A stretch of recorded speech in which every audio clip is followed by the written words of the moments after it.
Saludos queridos seguidores de Galaxia Sonora. Hoy nos adentramos en las profundidades del Imperio Galáctico con Tarkin, una narrativa que revela los orígenes y la ascensión de uno de los personajes más emblemáticos de Star Wars. Como siempre, estoy emocionado de compartir esta nueva aventura con ustedes. Además, les recuerdo que ahora también estamos en Instagram. Encuentren el enlace en la descripción para unirse a nuestra comunidad galáctica y disfrutar de contenido exclusivo. Sin más preámbulos, comencemos nuestro viaje al corazón del Imperio. Segunda parte del capítulo.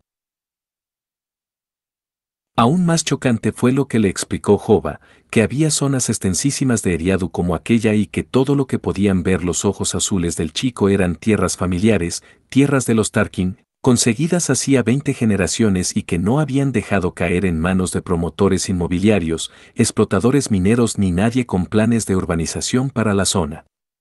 Un lugar protegido y mucho más que eso, un monumento natural, un recordatorio de que la naturaleza podría recuperar el terreno si los seres inteligentes perdían el control y se rendían a su fuerza salvaje. Para el joven Wiluf sería un lugar de iniciación. Y en el centro de todo estaba la meseta Carroña. Un deslizador destartalado que tendía a desviarse hacia un lado por culpa de un repulsor averiado les llevó hasta la cumbre de la meseta. Wiluf, Jova, otros dos ancianos con las cabezas cubiertas y un par de rodianos viejos que ejercían como guías, vigilantes y rastreadores iban subidos en la achacosa máquina. Sus 5 acompañantes iban, armados con lanzaproyectiles.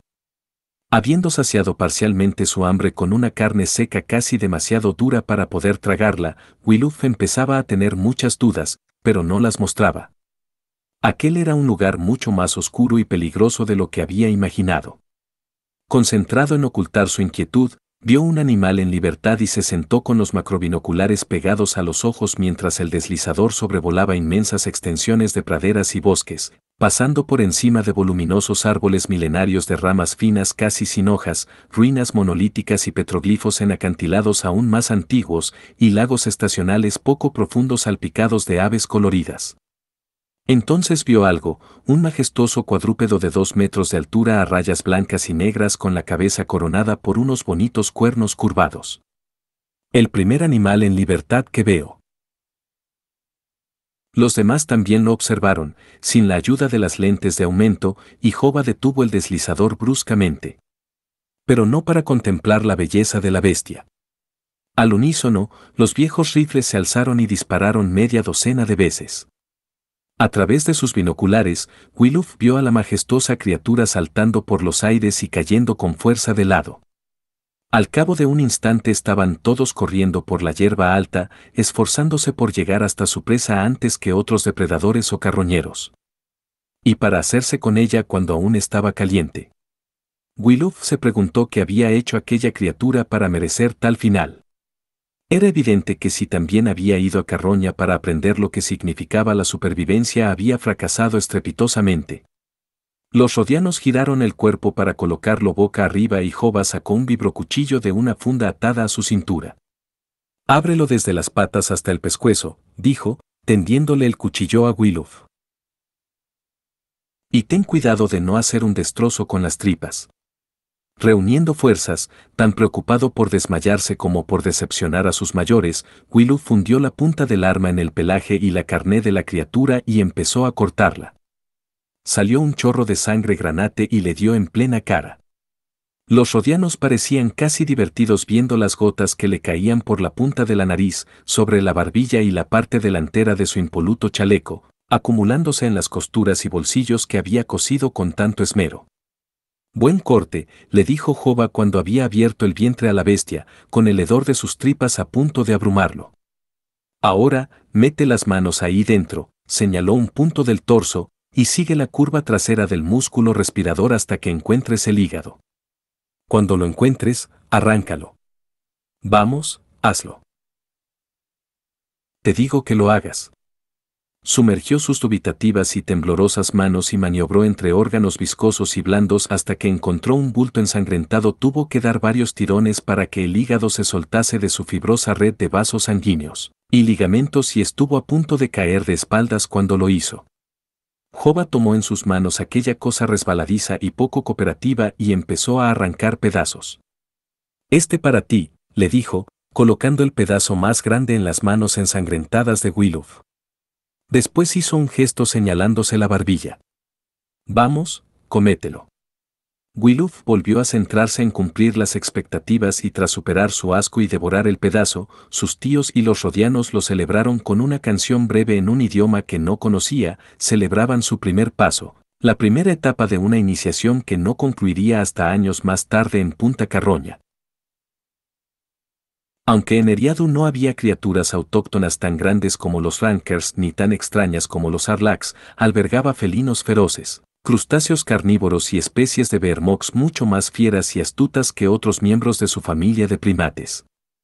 Durante el siguiente mes, Wiluf se dedicó casi exclusivamente a seguir a sus mayores, observando gran variedad de depredadores matándose y devorándose entre sí, aprendiendo a evitar terminar de la misma manera. No se podía negar que contemplar la muerte desde cerca era una experiencia más visceral que verla a través de hologramas en la comodidad de su cuarto. Aún así le costaba entender que debía aprender de todo aquello. ¿El contacto diario con la muerte podía transformar a una persona común en alguien especial? Aunque eso fuese posible, ¿cómo podía esa transformación tener ningún impacto en la vida de Noma y otros como él?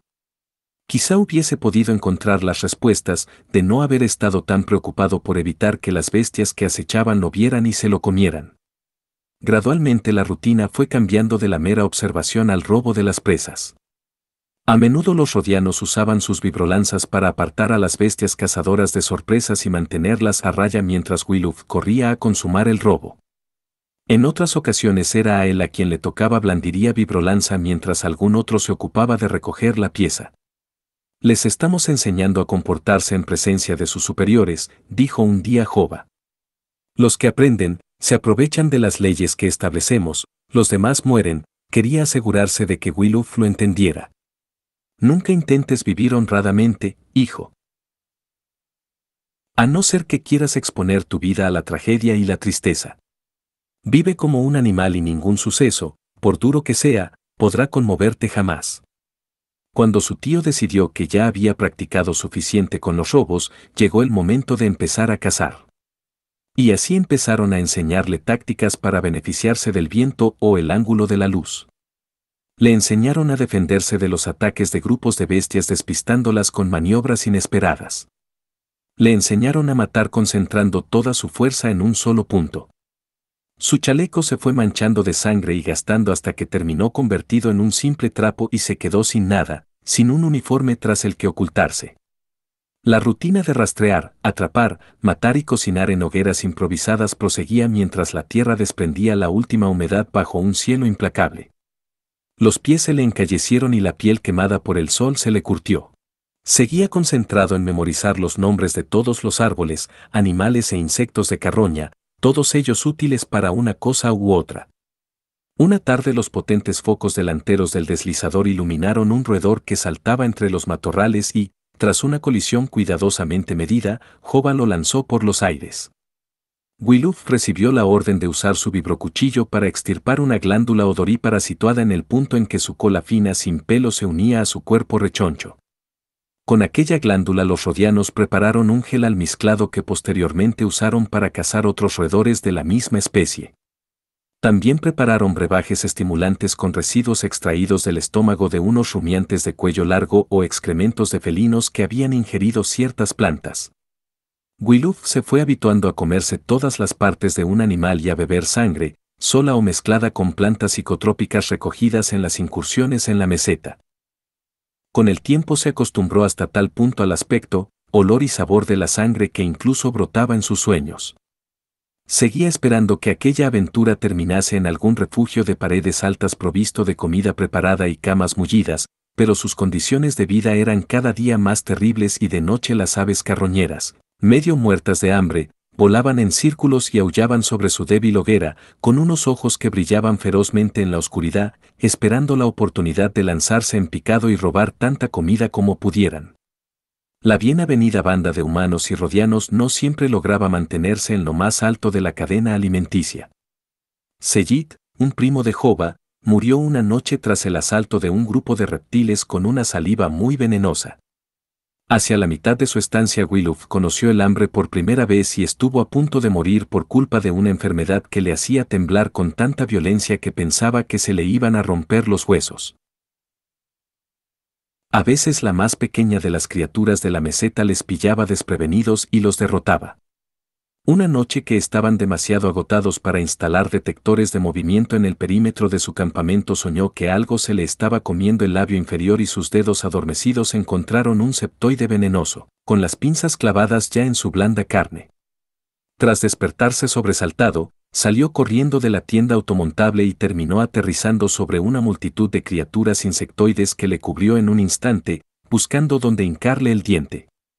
Para entonces sus gritos de dolor ya habían despertado a los demás, que también fueron presas de las criaturas y poco después estaban dando brincos en la oscuridad, arrancándose septoides de su propio cuerpo o del de sus compañeros.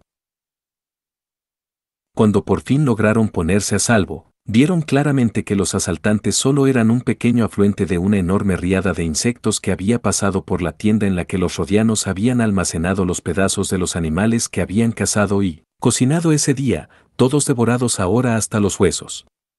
Pero todos los días, tanto si iban bien como mal, le contaban las proezas de sus ancestros, las leyendas de los primeros Tarkin. Todo Eriadu era como carroña antes de que llegasen los humanos del núcleo para domesticarlo, le contó Jova. Cada día aquellos pioneros y colonos solitarios libraron batallas con las bestias que reinaban en el planeta. Pero el triunfo final de nuestros ancestros solo alteró el equilibrio natural, no la realidad. A pesar de todo lo que los seres inteligentes han conseguido por medio de las armas y las máquinas, la vida sigue siendo una batalla permanente por la supervivencia, con los más fuertes o astutos en la punta de la pirámide y el resto sometido por la fuerza de las armas y las leyes. Jova le explicó que la familia Tarkin había dado infinidad de mentores y guías desde hacía muchas generaciones. Lo que lo distinguía a él era la decisión de convertir Carroña en su hogar una vez había concluido su rito de iniciación a la edad adulta.